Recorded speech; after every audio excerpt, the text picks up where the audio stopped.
저는 여기까지 설명을 좀 마치고요. 시간이 또 오늘은 또 빨리빨리 나간 게 뒤에 또 강사님이 세 분이나 계시니까 지금 다음번에는 우리 법무법인 현의 본부장님께서 정비사업 개요 및 관련 법령에 대해서 강의를 해주시겠습니다. 힘차게 맞아주시기 바랍니다.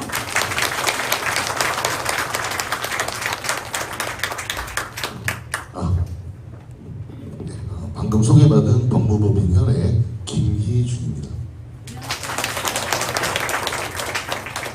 오늘 제가 설명드릴 거는 재개발 재건축이 많이 아시는 것 같지만 기초의 지식이 없으셔서 소식지를 보내드리거나 설계 도면을 보내드리거나 법령적으로 하시면 모르니까 이해가 안 되실 겁니다. 그래서 오늘 우리가 도시 및 주거환경 정비법이 왜 생겼는지, 그 다음에 아까 말씀드린 감정평가는 어떤 방식으로 이루어지는지, 그리고 관리처분 계획에서 조합원님들과 토지등 소유자한테 어떻게 배분되는 거를 최대한 쉽게 기초적으로 좀 설명을 드리도록 하겠습니다.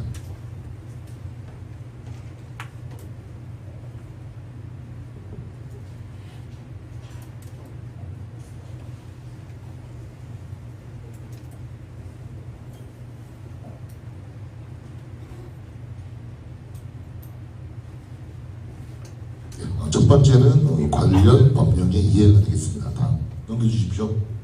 자, 원래 개발을 하기 위해서는 2003년도 7월 1일 날 도시 및 주거환경 정비법이 발표가 됐습니다. 그 전에는 원래는 주택건설촉진법 그리고 도시재개발법이 있어서 선계획이 아닌 선개발 후 계획으로 하다 보니까 좀 난립이 되고 아파트도 안 좋고, 그래서 이 법이 무분별한 계획으로 주택공급됐고 선개발 후 계약한 형태가 되어 있기 때문에 도로나 이런 부분들이 안 맞았습니다.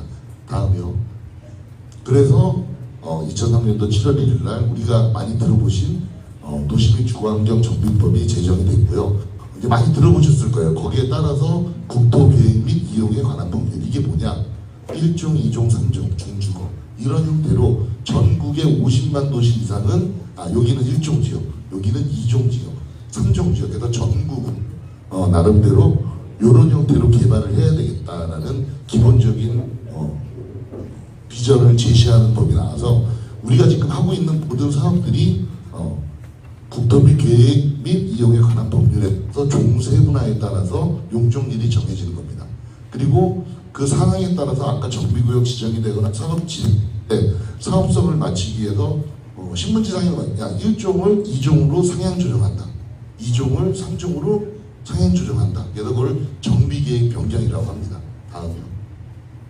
그래서 2003년도 7월 1일 날 재정비 공포가 돼서 지금 우리가 하는 사업들은 도시 및 주거환경 정비법에 의해서 재개발 사업과 재건축 사업이 현재 진행되고 있다. 그리고 주요 내용은 도시 및 주거환경 정비 기본계획에는 10년 단위로 기본계획을 수립하고 5년마다 타당성을 검토한다. 그래서 신문지상에 보시면 올 초에 안양시 2030이라는 내용을 보셨을 겁니다. 왜? 도정법에서 이제 10년이 됐으니까 다시 기본계획을 발표하고 또 5년이 지난 뒤에 타당성이 있는지 보고 또 발표하고, 그래서 지금 아마 2030을 치시면 뭐 서울, 안양, 뭐 과천 이런 부분들이 여기는 종세분화해서 어떻게 개발을 선계획에 대한 내용이 있습니다. 그래서 현재는 저희는 도시 및 주거환경 정비법에 의해서 사업을 진행을 하고 말 그대로 이제는 선계획 후 개발로 법령이 진행된다고 이해하시면 됩니다. 어느 단지 가시면 이제 인터넷 막 뒤지셔서 도시 및 주거환경 정비법을 보셔야 되는데 잘못 검색을 하셔서 옛날 도시재개발법을 보시거나 주택법을 보시는 경우가 있습니다. 잊지 마시고 앞으로는 도시 및 주거환경 정비법으로 보셔야 됩니다. 다음이요. 그러면 도시 및 주거환경 정비법에서 공공개발에 대한 부분들이 좀 정리된 것을 정리해봤습니다. 자, 공공재개발사업 정비구역 지정, 기본계획을 수립 변경하지 않고 공공재개발 사업과 정비계획 변경을 결정하여 정비구역을 지정할 수 있다. 아까 위원장님도 말씀하신 부분이고요. 그리고 공공재개발은 용적률 완화 특칙제용으로 종전 기본계획상 용적률을 초과하는 등 기본계획에 부합하지 않을 수 있는데 이 경우에도 기본 계획을 변경하지 않고 공공재개발 사업을 위하여 정부기업 지정을 하는 것이 가능하다. 이 말이 뭐냐면 아까 1종, 2종 이렇게 바꿀 때 절차적으로 기본 계획을 변경을 해야 됩니다. 이런 절차를 특혜를 받을 수 있다는 내용이 되겠습니다. 그리고 공공재개발 사업에서 용적률 완화 및 주택건설 비율은 법정 상한용역 120까지는 건축이 가능하다. 용적률을 좀 더 편하게 준다는 게 이제 도시민 주거환경 정비법 101조에 3에 나와 있는 내용이 되겠습니다. 다음 넘겨주시면 합니다. 자, 그러면 많이 동일한 양식을 보시고 우리가 2000세대 짓는지 3000세대 짓는지 많이 드셨잖아요. 세대수가 많이 지어진다고 사업성이 좋아지는 게 아닙니다. 거기에 따라야 되는 게 뭐냐면 기본적으로 용적률, 건폐율, 동간거리라는 게 건축으로 나와 있습니다. 다음. 자, 지금 쉽게 표현을 했습니다. 대지 면적이 100평인데 용적률을 100% 받으면 100평의 땅에 50평씩 2층을 지면 되겠죠. 그게 용적률 100%입니다. 똑같이 용적률이 150%다 그러면 50평씩 3층을 지면 150%의 용적률을 받는다. 이거를 모르시고 이 용적률이 뭐지? 어떻게 계산을 해야지? 근데 기본적으로 이걸 알으셔야 도면을 보거나 봤을 때 우리가 용적률이 이렇게 되는구나. 땅이 10,000평인데 200%면 2만 평의 아파트를 지을 수 있겠구나.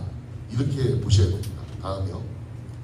자, 그럼 그 다음에는 용적률 다음에 이제 건폐율이라는 게 있어요. 건폐율은 뭐냐면 대지 면적이 100평이에요. 건폐율이 50%면 건물을 질 수 있는 바닥이 50평을 질 수 있다는 얘기입니다. 만약에 건폐율이 20%면 이게 20평으로 변하겠죠.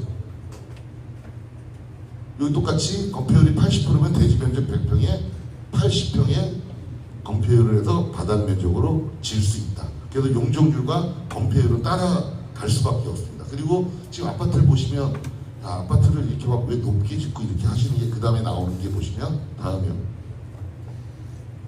요거를 이제 다시 용적률과 건폐율 정리해보면 자, 용적률 100%에 건폐율 50%면 땅이 100평이니까 50평씩 이렇게 지면 건폐율 50%에 용적률 100%. 요거는 건폐율 50%에 용적률이 200%면 4층으로 바뀌어야 되겠죠. 아파트도 이런 형태로 용적률과 건폐율이 정리가 된다. 근데 요거까지만 되면 무한대로 짓고 사업성도 좋아질 텐데 그 다음에 따라오는 게 다음부터 하겠습니다. 자, 건축법에 의한 동간거리가 있습니다.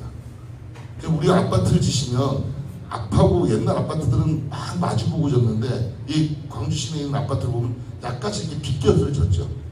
똑바로 한 거예요. 요게 동간거리를 피하기 위해서 창도 봐야 되고 그래서 마주보면 동과 동을 떼야 되는 이격거리라는 게 있습니다. 그래서 아파트를 질 때 층고가 높으면 낮은 층이 있고 낮은 층이 있고 피하기 위해서 아파트를 약간 향을 돌린다거나 그래서 요거까지가 정리돼서 최대한 용적률을 찾을 수 있다 해서 아까 전반부에 말씀드렸다시피 세대수가 3,000세대, 4,000세대가 중요한 게 아니라 상한 용적률이 330%면 329.9까지 찾는 게 잘하는 거다. 세대수는 관계없다. 왜? 안에 짓는 게 84도 질 수 있고 59도 질 수 있고 그거에 따라서 연면적이 달라지기 때문에 그거에 따라서 세대수가 달라진다. 그러니까 여기 계신 분들은 여기는 뭐 3,000세대 저기는 5,000세대 되는데 그거는 아까 요 세 가지 용적률, 건폐율, 동간거리를 따져서 그거에 따라서 세대수는 달라진다라고 보시면 되겠습니다. 다음. 자, 그리고 이제 제일 궁금해하시는 부분들이 관리처분 계획입니다. 다음 넘겨주십시오. 자, 관리처분 계획은 정비관의 사업시행령 토지 및 건축물의 소유권과 지상권 등의 권리를 정비사업으로 조성되는 건축의 권리를 변환하여 배분하고 공공시설의 기성비 사업시행령 건축물들을 처분하는 걸 말한다. 즉 조합원에 대한 권리 결정을 한다. 동호수, 비례율, 부담금 등 환급금도 당연히 들어가고요. 그래서 관리처분에는 기본적으로 요거를 정하는 거다라고 생각하시면 되겠습니다. 다음. 자, 그럼 관리처분에서 아까도 위원장이 말씀하셨지만 이 감정평가가 어디나 가나 뜨거운 감정입니다. 다음 넘겨주시겠습니다. 자, 감정평가에는 종전자산과 종감정평가가 있습니다. 뭐 나머지는 이제 제껴주셔도 자, 종전자산평가는 지금 소유자분들이 가지고 계신 집을 감정평가를 합니다. 그리고 종후 감정평가는 새로 진 아파트의 동별, 호별로 감정평가를 합니다. 그러니까 101동 102호, 101동 102호, 100동 103호가 다 감정평가 금액이 틀립니다. 똑같을 수는 없거든요. 다음이요. 자, 그러면 종전평가에 대해서 말들이 많으신데, 자, 예를 들겠습니다. 연타 한번 맞춰주십시오. 자, 아시는 바에 도로변에 있는 30평을 가진 소유주가 계시고요. 한 번 더 쳐주십시오. 자, 좁은 골목길 30평의 소유자에 갖고 계시는데 두 분이 감정평가가 똑같으면 불합리하죠. 안 불합리합니까? 불합리하죠. 네, 다음이요. 그래서 A와 B가 같은 30평의 토지를 소유하였더라도 도로변에 위치한 접근성이 좋은 토지를 A와 차량도 어려운 정도의 구석진보대 토지자 B의 가격이 같을까요? 당연히 틀릴 수밖에 없습니다. 왜? 이거를 하는 이유는 조합원님들하고 다 모두 공유하고 사업에 생기는 수익을 공정하게 나눠야 되는데 다 똑같이 할 수는 없다는 거죠. 평수만 갖고. 우리가 지금 집 매매하실 때도 좋은 건 비싸고 싼 건 똑같지 않습니까? 그래서 요게 조합원님들의 관리 처분에서 비례율상 남기는 수익 부분을 배분하는 기준이 된다. 다음이요. 그래서 일반적인 매매 시도 A와 B의 똑같이 평이 되고 한 번 더요. B는 쌀 수밖에 없다. 즉 여기서 말씀드리는 건 비례율이 120%가 나왔는데 A하고 B가 20% 나왔던 금액이 3억이라고 20% 6천만 원을 똑같이 가져갈 수 없다는 얘기죠. 한 집은 3억이면 한 집 뭐 예를 2억 7천이면 6천과 5,400이 되겠죠. 그래서 종전평가는 조합원님들한테 수익을 정확하게 배분하기 위한 기초가 된다. 즉 그러니까 우리가 쉽게 얘기하면 우리가 이 공공개발을 하면서 각자의 조합원님이 내는 뭘까요? 투자금이다. 이해가 되셨습니까? 아, 공정하게 나눌 수 있는 투자금이라고 종전평가를 보시면 되겠습니다. 다음이요. 뭐 종후평가는 사생활침해, 사생활침해 여러 가지를 합니다. 이제 종후평가고요. 자, 종후평가는 이제 아파트를 새로 짓는데 소음도를 측정한 실계입니다. 다음이요. 요거는 종후자된 1조 시뮬레이션입니다. 햇볕이 쫙 시뮬레이션에서 101동과 102동과 1호와 7호와 10층에 1조량을 또 체크를 합니다. 다음이요. 아파트는 또 조망도 있으시지 않습니까? 조망도 이렇게 시뮬레이션을 합니다. 그래서 즉 이걸 보여드리는 건 종후감정평가는 평수에 따른 조합원 분양가가 같은 게 아니라 각 호마다 다 틀리다. 예를 들면 나쁜 데 가시는 분은 그만큼 싸게 사셔야 되고 좋은 데 가시는 분들은 돈을 예를 들면 더 내셔야 되는 부분이 발생이 된다. 다음이요. 그래서 감정평가를 하는 이유는 종전과 종후평가를 하는 이유는 공정한 배분과 공정하기 위해서 감정평가를 하는 거다. 그리고 아까 말씀드렸다시피 이 감정평가 기관은 여러분들이 하는 게 아니라 시나 구에서 2개 기관을 선정을 하고요. 산술평균으로 합니다. 공정하게 하기 위해서. 그래서 산술평균으로 감정평가를 진행한다. 종전도 그렇고 종후도 그렇고. 자, 그러면 조합원 분담금의 산정 방식이다. 이게 제일 궁금하시는데 분양받을 아파트 분양가와 조합원의 권리가액, 분담액 또는 환급금이 결정이 되고요. 조합원의 권리가액 산정은 조합원 종전평가 곱하기 비례율, 그럼 권리가액이 됩니다. 그러면 비례율은 어떻게 산정을 할까? 정비사업의 총수익. 우리가 이 사업을 하면서 일반 분양, 뭐 상가 분양, 조합원이 내시는 돈, 환급되는 돈을 다 수입으로 봅니다. 그리고 정비사업을 하는데 시공사 공사비도 나가야 되고 모든 지출을 분해 조합원 종전 토지 건축, 그러니까 조합원님이 갖고 계신 땅을 감정평가 금액을 나누면 비례율이 산정이 됩니다. 그래서 관리처분 기준에서는 평가가 사업 시행인가 기준일이 되겠습니다. 그러니까 예를 한번 들었습니다. 계산하기 좋게 종전이 6억 3,500, 정비사업이 25억, 지출이 18억. 그래서 계략적으로 110% 정도의 비례율이 나왔다. 그러면 토지 30평 가지신 분이 2천만 원 봤을 때 6억의 종전평가 금액이 나왔으면 다음이요. 6억에 110을 더하면 6억 6천만 원이 됩니다. 즉 이 사업이 생겨서 생기는 수입의 6천만 원을 조합원들이 가져가시는 거죠. 근데 아까 요게 6억이 아닌 분, 만약 5억이 나신 분은 얼마를 가져가겠습니까?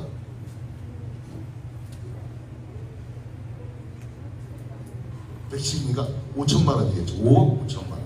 그래서 종전평가를 하는 이유는 이 비례율에 남는 수익이 생기는 부분들을 조합원님들이 말씀을 해서 비례율에 따라서 안분이 쫙 정리가 됩니다. A집, B집, C집, D집 모든 집들이. 그래서 비례율은 이렇게 하고요. 예를 들면 24평형이 분양가가 조합원 분양가가 6억 4천 정도 되면 이분은 6억 6천이니까 예를 들면 1,200만 원 환급이 되겠죠. 그리고 34평으로 하실 때에는 6억 6천이니까 만약 5,400만 원을 부담을 해야 되는 게 되겠죠. 그러니까 이렇게 됩니다. 그래서 그 조합원 분양가는 아까 말씀드렸다시피 평균가는 그냥 제가 임의대로 적어드린 거고요. 아까 종후평가한 게 각 동마다 호마다 틀리다고 그랬죠. 그래서 동호 수점이 되면 이제 자동적으로 뭐 좋으신 데가 좀 더 내실 거고 덜 내실 거고 환급도 그거에 따라서 달라진다. 그래서 비례율을 산정하는 이유는 여러분들의 재산 가치의 수익분을 골고루 분배하기 위해서 하는 거다라고 생각해 주시면 감사하겠습니다. 자, 그리고 왜 우리가 그럼 재개발 재건축을 왜 할까? 첫 번째, 아파트 분양가를 주 일반 분양가보다 로얄층 아파트를 배정 로얄층에 대한 프리미엄을 간다. 기초적으로 일반 분양분이 보통 대부분은 아래층으로 가고 조합원 분양분들이 상층 좋은 데로 가는 부분들이 있습니다. 두 번째는 일반 분양자보다 뭐 당연하고요. 조합원 분양가는 최소 10에서 20% 차이가 난다. 그러니까 종합감정평가가 일반 분양가보다는 10에서 보통 20% 이상 차이가 나는데 이것도 다 관리처분에서 적용이 되는 거고요. 그리고 조합은 아까 말했듯이 시공사들이 무상 제공들을 보통 요즘엔 거의 합니다. 그래서 대체적으로 발코니 확장, 시스템 에어컨, 빌트인 가전 등을 무상으로 받으실 수 있고요. 그 다음에 입주 후 일반 분양가 이상 상승하는 프리미엄. 그러니까 일반 분양자는 만약에 5천만 원의 분양을 받아서 살다 보니까 7천만 원이 됐지만 조합원님들은 더 시스템이나 시설도 좋고 그거보다 싼 조합원 분양가를 받았으니까 향후 프리미엄에 대한 가치가 좀 는다. 그래서 이 재개발 재건축 사업에 투자를 하고 조합원님들이 하시는 겁니다. 근데 이게 왜 그럴까요? 여기서 아파트 분양의 처역 통장을 갖고 내가 원하는 데 가셔서 당첨되기가 저희 나라는 하늘의 별 따기죠. 그러다 보니까 조합원님들이 바뀌는 게 내가 이 동네에 살고 싶은데 저 아파트 분양받고 싶은데 방법이 없어요. 나와봐야 잘 뽑혀야 1층, 2층. 그러다 보니까 그럴 바에는 입주 때 프리미엄을 미리 주고 조합원이 되자. 그래서 집값이 상승이 되는 겁니다. 그 사람은 어차피 그 입주 시점에 그 금액을 줘야 되는 사람들이거든요. 그래서 재개발 재건축을 하면 그러기 때문에 저 사람들이 왜 비싸게 주고 살까? 라는데 이런 이유 때문에 비싸게 주고 산다고 보시면 되겠습니다. 자, 그리고 조합원 분담하면서 이게 제일 이슈가 됩니다. 아까 종전평가가 높으면 좋은가 낮으면 좋은가 전혀 상관이 없습니다. 제가 항상 말하면 우리가 이제 초등학교 수학이죠. 1분의 1은 1입니다. 종전평가가 지금 설명을 드릴게요. 조합원 감정평가 금액이 높아지면 내 분담금도 줄어드는 것이 아닌가요? 아닙니다. 종전재산 금액이 달라져도 분담금에 영향을 미치지 않습니다. 그래서 이거를 쉽게 제가 좀 풀이했습니다. 종전감정평가 100원일 경우 비례율 산정을 했더니 보시면 여기 해놨네. 종전감정평가 금액이 평당 100원, 총수입이 200원, 총지입이 100원을 했더니 비례율이 100% 나왔습니다. 한 번 더 주시죠. 자, 그럼 종전평가를 200원을 했습니다. 다 똑같고 그랬더니 어떻게 되죠? 비례율이 50%가 되죠. 그러면 결론은 돈은 똑같다. 그래서 1분의 1은 1이다. 이게 제일 궁금해하시는 데가 종전평가가 높게 나왔다. 본인 것만 올리면 됩니다. 근데 이건 아까 감정평가가 본인 것만 올릴 수 없기 때문에 10% 올리면 전체 조합원이 다 10% 올라가야 되고요. 내리면 다 똑같이 내려야 되는 부분이 되기 때문에 결론은 비례율, 그러니까 종전평가 금액이 높아지면 비례율은 낮아지고 종전평가 금액이 낮아지면 비례율은 높아지고 그러면 여러분의 재산 가치는 높든 낮든 항시 같다. 그래서 관리처분 계획에서 비례율에 대한 아까 비례율 100% 넘는 거를 조합원님한테 골고루 안분하기 위해서 비례율을 산출하는 거고 종전평가 금액도 상업시행인가 기준으로 산출을 하는 겁니다. 그래서 이게 제일 어렵게 생각하시는데 그래서 이 부분에 대해서 뭐 높으면 좋다 뭐야 절대 아니고요. 보시는 것 같이 1분의 1은 1이기 때문에 결론은 종전평가 금액이 100원이면 100%, 200원이면 50%. 엔터 한번 더 쳐주시겠습니다. 그러면 똑같이 보시면 권리가액은 1,000원씩 똑같이 나옵니다. 그러니까 요거를 아셔야 위원회에서 보내는 안내문이나 설계 도면이나 무슨 우리가 이제 사업성 검토한 내역을 보셔야 내용들을 알 수 있기 때문에 제가 최대한 쉽게 정리를 했습니다. 다음이요.